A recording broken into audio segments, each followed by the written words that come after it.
Shalom, Vracha, Hayim, Vracha. Nous sommes dans le 5e shiur sur la Ga'ava. Préparation, comment annuler l'orgueil. Comment travailler pour amenuiser l'orgueil. Très grave l'orgueil. Donc nous avons fait quelques cours. Nous allons continuer avec l'aide de Hachem pour ça. Dans le livre de Sefer Hamidot, le livre de recettes magiques de Rav Nachman de Breslev. Alors maintenant, nous sommes dans Dalet. Dans la lettre Dalet 4, il dit Aliede Ga'ava ba shichrut, les shichrut. Oui, vehu adin lahefer. Il dit à cause de l'orgueil, il peut arriver à un état d'ivresse, à boire, même à se droguer, même à se saouler, etc. Et aussi le contraire. Si quelqu'un il est addict à l'alcool ou à autre chose, il arrivera à être orgueilleux. Voilà ce qu'il dit le Rav. Quelle est la relation? Quelle est la relation de celui qui est orgueilleux? Il peut venir à l'ivresse, il peut devenir addict à la boisson, alcoolique. Qu'est-ce que tu peux dire? Qu'est-ce que je peux dire? Il nous laisse comme ça, il nous dit des choses sans traçabilité, sans référence, sans raison. Pourquoi? Déjà, quelqu'un qui boit, ouais. Pourquoi la personne boit? Pourquoi une personne boit? Ouais. Pourquoi? Dis-moi. C'est peut-être par désespoir. Et alors, qu'est-ce que ça va avec l'orgueil? Celui qui est orgueilleux et qui n'arrive pas à dominer, parce qu'on avait expliqué aussi que l'orgueil, c'est aussi pour... Non, tu veux dire comme ça. Celui qui se désespère, quand il est dans un état de désespoir, alors qu'est-ce qu'il fait? Il se réfugie dans l'alcool. Ok. La question qu'on peut poser à cet homme-là, où est Dieu? Pourquoi tu n'as pas demandé à Dieu de t'aider? Pourquoi tu n'as pas confiance en Dieu pour régler ton problème? Quelqu'un, par exemple, son patron l'a mis en congé. Hein? Il l'a libéré, il lui a dit, tu ne travailles plus ici. Qu'est-ce qu'il fait cet homme? Il a été touché dans son intimité. Ok? Il dit, comment je vais faire par ça? Du coup, il commence à boire. Il commence à fréquenter des gens, mauvaise fréquentation, etc.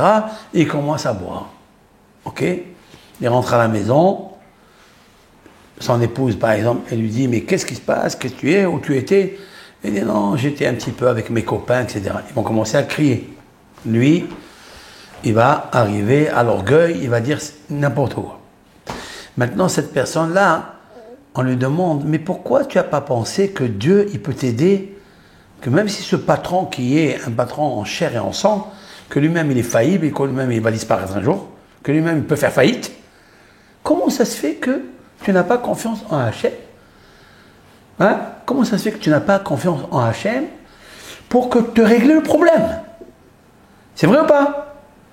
Tout à fait. Alors? Et pourquoi alors, en fait, il n'a pas demandé à Hachem? Parce qu'il est orgueilleux. Parce qu'il est orgueilleux. Parce qu'il est... Il veut se mesurer à Dieu. Il ne veut pas se mesurer à Dieu. Il veut, soi-disant... Il dit, il n'y a personne qui peut régler mon problème. Il a plus confiance en un homme, hein, en un donateur, que Hachem. Donc, il a repoussé le bitachon b'Hachem Yitbarach. Et quelqu'un qui repousse dans le bitachon b'Hachem Yitbarach, il dit, miadon lanou, ce qui me regarde Hachem, donc il fait toutes les bêtises. Voilà ce qu'on peut dire. Ouais. Mais moi, je voulais apporter une preuve de ce que dit la Torah et le Talmud. On peut dire comme ça. Le Talmud demande une question. Pourquoi on a juxtaposé la femme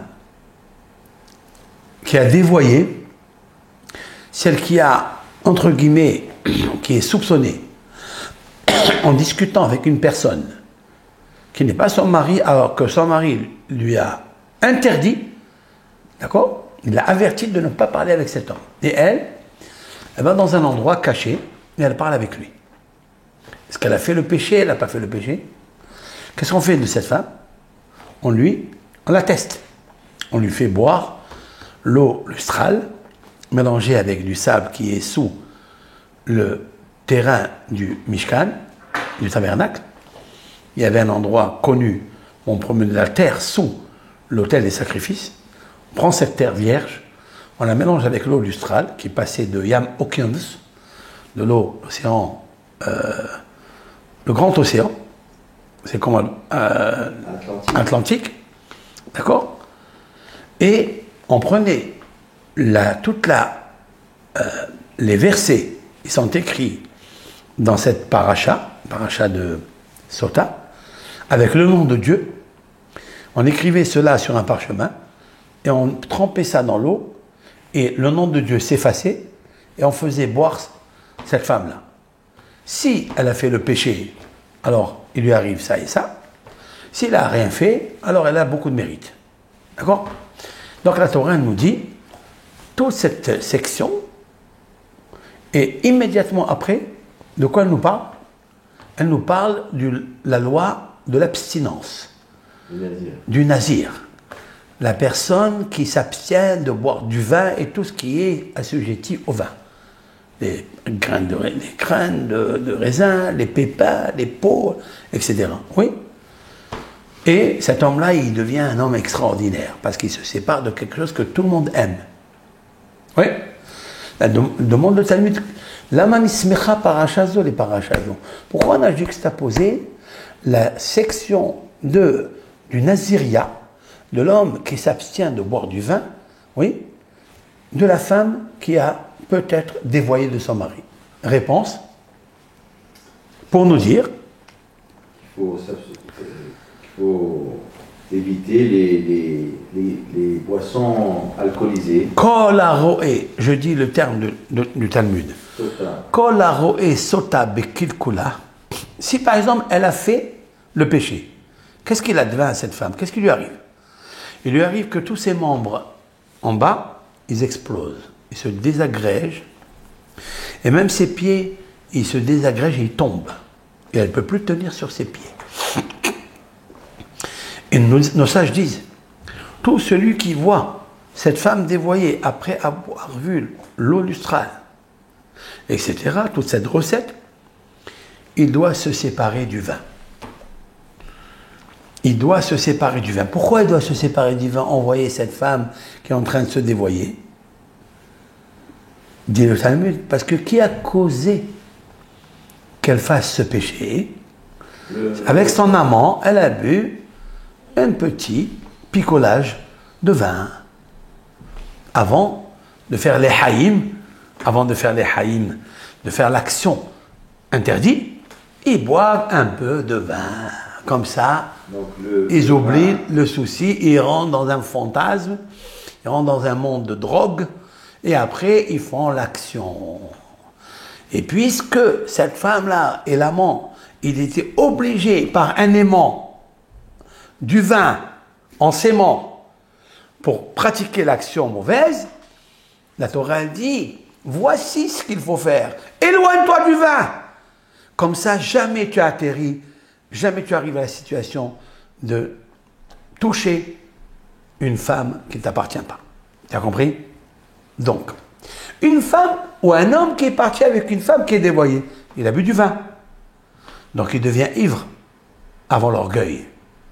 Nous avons dit hier qu'une personne qui est orgueilleuse, elle veut prendre la femme de l'autre. C'est vrai? Parce qu'il veut posséder la femme de l'autre. Donc l'orgueil amène à la boisson. C'est beau? Saisi? Continuons. Alédé Ga'ava, pas les pahad. Ça veut dire? La peur. Quelqu'un qui a peur, quelqu'un qui a toujours une peur qui le saisit, il faut savoir qu'il est orgueilleux, dit le Rav. Tu peux m'expliquer pourquoi? Pourquoi l'orgueil, la cause de l'orgueil amène à la terreur? Pourquoi? Tu peux me donner une raison? En attendant, tu cherches. Bien sûr. Moi, je vais chercher ce que j'ai dit hier. Je ne le trouve pas. Moi, je pense à une logique. Oui. Celui qui est Gaaftan, celui qui a de l'orgueil, on a dit qu'il ne peut pas résider avec... Hachem ne peut pas résider avec une personne pareille. Oui. Alors, automatiquement, ça engendre la Parle un peu à haute voix, Haïm. qui va le déstabiliser. Et alors, pourquoi ça va le déstabiliser? Pourquoi ça va le déstabiliser? Bien parce que celui qui est orgueilleux, Hachem, il veut le faire tomber. Non. Il va le faire tomber. Oui, ça veut dire, on peut dire comme ça. Je vois ce que tu veux dire. Nous avons dit hier que quelqu'un qui est orgueilleux, il repousse la Shekhinah.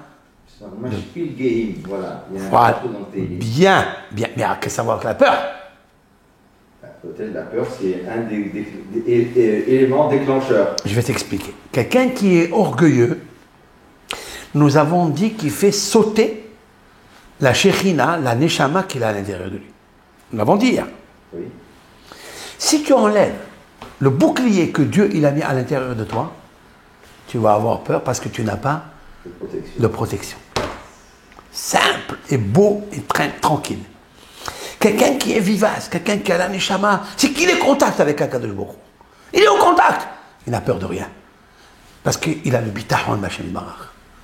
Quelqu'un qui a peur, c'est qu'en fait, on lui a enlevé cette protection, ce bouclier de la Emouna, de Hashem Barach, de sa neshama. Parce qu'il a brouillé sa neshama.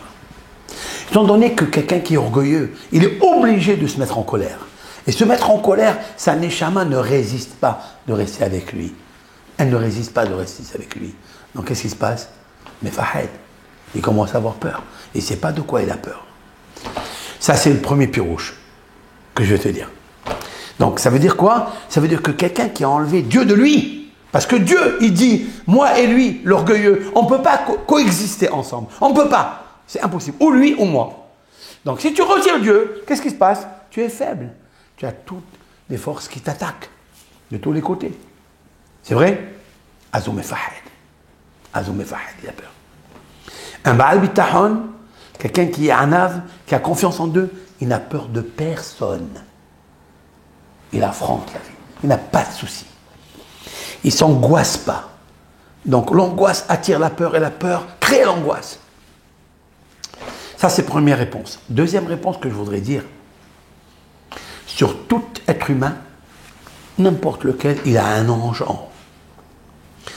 Un ange protecteur, qui a le même nom que lui. Cet ange-là, il le protège. Cet ange-là, il est relié avec son âme. Lorsque celui d'en bas, l'homme, en chair et en sang, lorsque il est orgueilleux, il fait sauter le mazal, l'ange que Dieu a mis pour le protéger. Ce mazal, il s'en va, il se retire. Et il reste sans le mazal. D'accord? Il ressent le mazal. Qu'est-ce que ça veut dire? Le Talmud dit Hay man dehaze veleda may haze. Il dit celui qui voit quelque chose et il a peur. Mais il ne sait pas pourquoi il a peur. La réponse, lui, il ne sait pas. Mazale haze. En araméen, mais sans mazal, il voit. Il veut l'avertir de quelque chose, mais lui, il ne sait pas de quoi. Maintenant, je dis comme ça.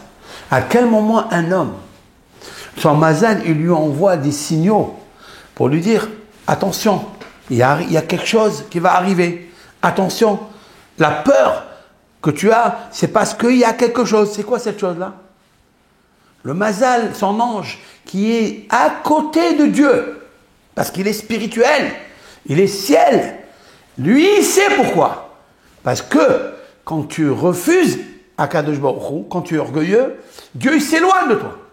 Et comme Dieu il s'éloigne de toi, le malach il le voit. L'ange, il voit ça. Et quand il voit que Hachem il s'éloigne de lui, il l'avertit, il lui dit fais attention. Et l'autre, il a peur. C'est Evanta Olo. C'est magnifique, magnifique ce qui est dit ici. Je vais aller voir maintenant qu'est-ce que nous dit nos raves là, dont je t'ai parlé la dernière fois. On va voir de quoi il parle. Tu as répondu à une question que j'allais me poser. Vas-y, dis. On s'est dit Mazal Gorem. Mazal Gorem, oui. Lui, le Mazal, je pensais que c'était la Neshama. Oui, mais c'est aussi une Neshama. C'est aussi. Mais là, donc là, c'est on va dire, il a un signal. Il lui envoie un signe. Il lui envoie un signal. C'est sa Neshama qui réceptionne. Oui. Mais son esprit ne comprend pas. Lui, il ne comprend pas. Son esprit ne comprend pas pourquoi il a cette peur. Mais en vérité, la peur, il lui vient parce qu'il s'est éloigné de Dieu. Et son ange protecteur, il lui envoie des signaux. Et il ne sait pas pourquoi il a peur. Alors, on a déjà dit ça. Ou, dans quel cas on a dit ça? On a dit cela concernant une personne qui a peur. Il y a 7 choses pour lesquelles un homme, il a peur, il ne sait pas de quoi. Pourquoi? C'est lesquelles? Quelqu'un qui a un rapport intime avec son épouse et il ne fait pas la Netilat Yadayim. Après avoir terminé le rapport, il n'a pas fait l'ablution des mains 3 fois sur les mains pour évacuer l'impureté qu'il y a. Car il a gardé, c'est un acte qui n'est pas impur, Dieu préserve, mais c'est un acte dont on est Baal Keri, puisqu'il y a une partie de son corps qui est expulsée à l'extérieur. Le Talmud nous dit qu'un homme ou une femme qui est Zava, qui a eu un écoulement, ou bien un homme qui a un écoulement séminal, soit par rapport à des mauvaises pensées ou par rapport à un acte conjugal, il doit faire la mikvé. Il doit se tremper au mikvé. Pourquoi? Parce qu'il y a cette impureté qui est dégagée de son corps. D'accord? Et donc lui, il reçoit cette impureté en lui. En allant immerger dans le mikvé, dans le bain rituel, ou la mer, ou la plage, etc., il peut retirer cette impureté. Donc l'eau est synonyme purificatrice, elle va lui enlever cette touma qu'il y a dans les mains, etc. Parce que les mains sont baladeuses. Tu m'as compris? Maintenant, quelqu'un qui a coupé des ongles, il a coupé les ongles des pieds ou des mains, il doit immédiatement faire Netilat Yadayim, l'ablution des mains. Sinon, il aura peur. Et il ne sait pas de quoi il a peur.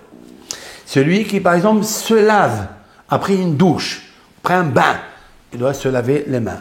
Celui qui se coupe les cheveux, pareil, parce qu'il a enlevé une partie du corps, il a retiré une partie de son corps. Surtout ceux qui sont dans les extrémités, les cheveux, dans l'extrémité du corps, les ongles qui sont dans les extrémités des mains, des pieds. Quoi encore? Oui, voilà. Et je cite. Comment? Prise de sang.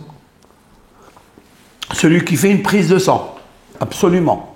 Celui qui fait une prise de sang, lui aussi, il doit faire cela. Il a fait enlever quelque chose de son corps. Pareil. Voilà donc ce que l'on peut dire ici. Maintenant, je vais essayer de voir qu'est-ce qu'il dit le Rav ici. Vav. Mais,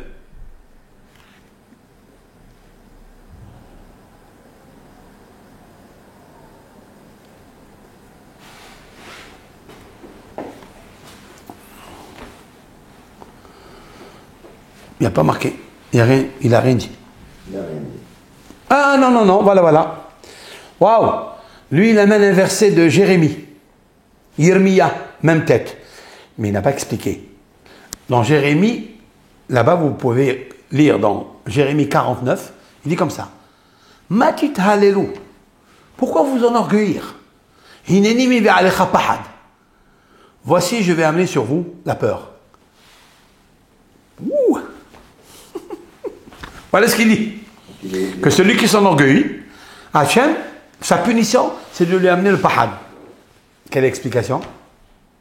Eh ben, c'est ce que je t'ai expliqué. Ça veut dire que si quelqu'un s'enorgueillit, il enlève la protection. Donc il dit, je vais amener sur vous la peur, parce que vous n'aurez pas ce bouclier. Jérémie, combien? Jérémie 49.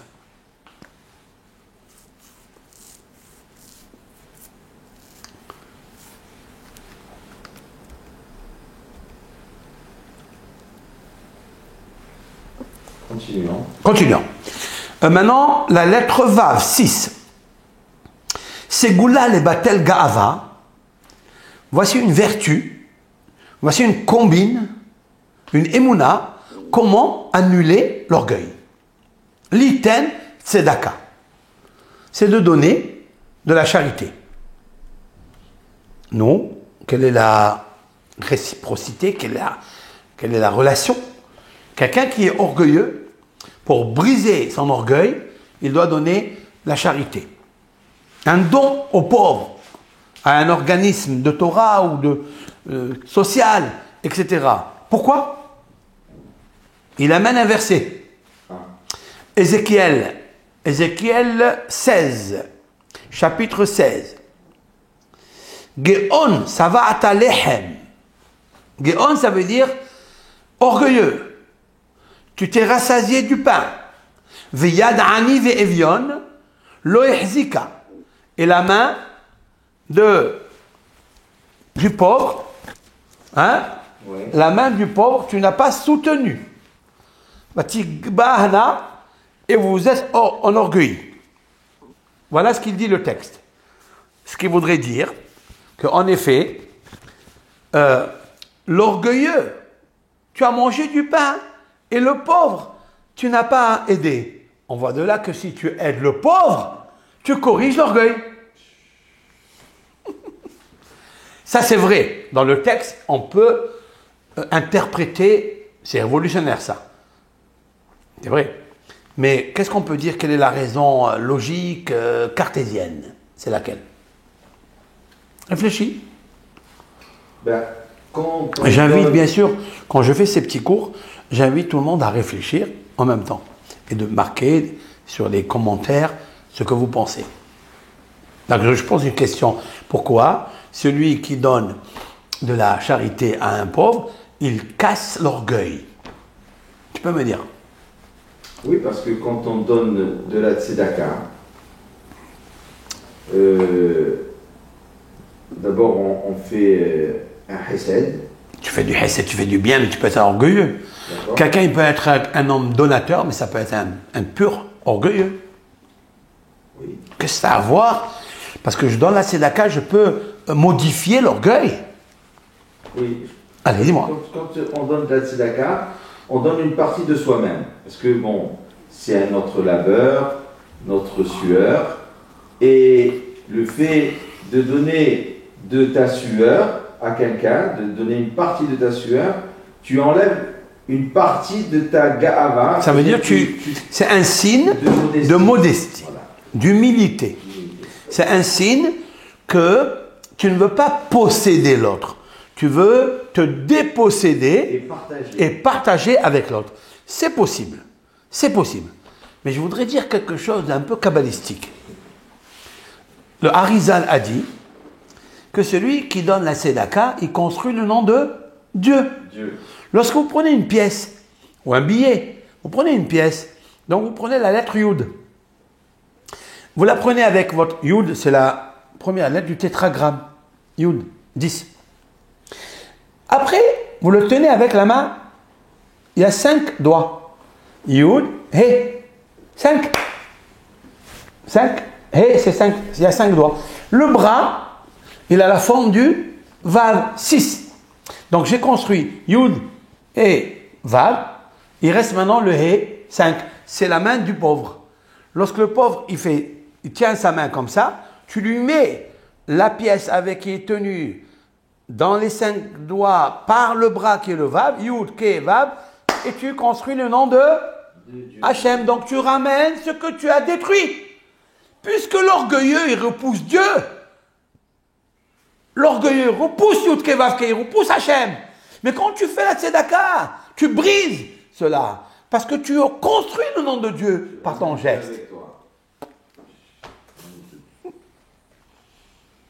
Ça peut être un commentaire fabuleux sur ce livre de Sefer Hamidot.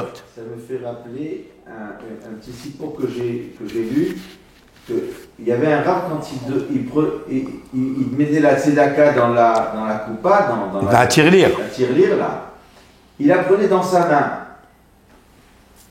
Parce qu'il y en a qui viennent et on met la pièce, on la jette là-dedans. Mais lui il avait cette intention, cette pensée de faire le Yehud Hashem, c'est-à-dire Yudke Vavke, et quand il prend dans la main, à la place du pauvre. C'est magnifique. Il était dans sa deuxième main. Super, super, super, super. Je vais te dire ce que tu dis. C'est pas seulement une histoire d'un rave contemporain ou autre, mais c'est en fait une idée dans le traité talmudique Ta'anit, page 21.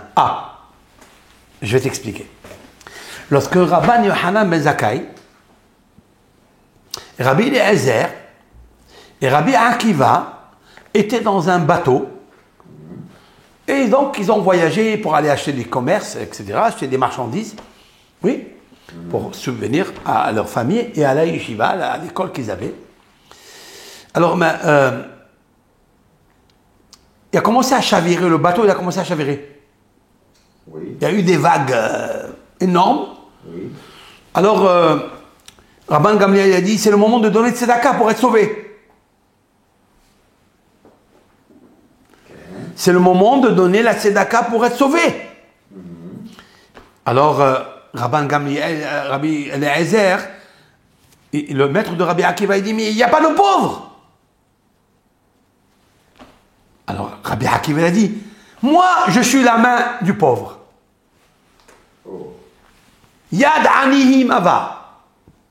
Tu écoutes ça? Oui. Je suis la main du pauvre. Je suis la main du pauvre. Oui. Alors, puisque je suis la main du pauvre, pourquoi il a dit ça? Pour construire le nom de Yud Kevavke. On aurait pu mettre ça dans une tirelire. Non. Il n'y a pas de pauvre. On va garder ça dans une tirelire, dans une boîte. On arrive à la terre, oui, et on donne aux pauvres. Rabbi Akiva a dit, oui, mais pour maintenant, si tu le poses dans la tirelire, dans la caisse, il n'y a pas Yud Kevavke. Je ne construis pas le nom de Hachem.